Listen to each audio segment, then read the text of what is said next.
That's why you have to keep screaming till they hear you out.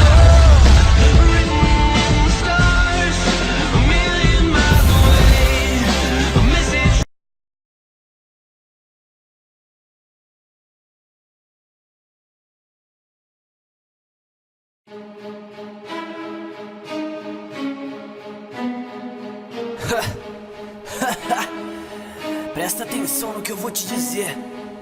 Esse é o rap do PVP. Não é mole não, hein? Vai ouvindo, Budokan.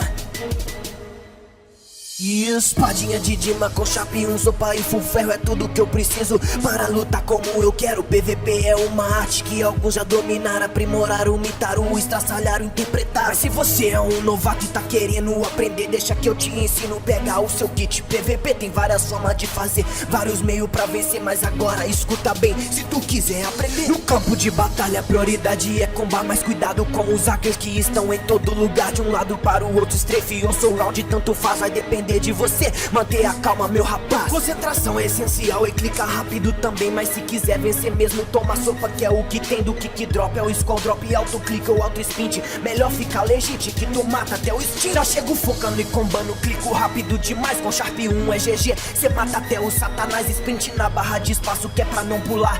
Mano, que como foi esse? Nesse serve vou deslogar. Humilhações acontecem assim com o PMS, mas não se esquece que a habilidade é quando o ping parece. O PVP não 1.7 piorou demais, mas se quiser destruir mesmo é só praticar demais. Vai no V1 com resup ou sem resup, tanto faz. Meu mouse já tá quente, meus dedos não sinto mais. Os reis do PVP não desistem de melhorar, praticando todo dia pros melhores se tornar. Seja original e crie o seu próprio combo. Aí, Beyblade Style no comando. Esse é o rap do PVP.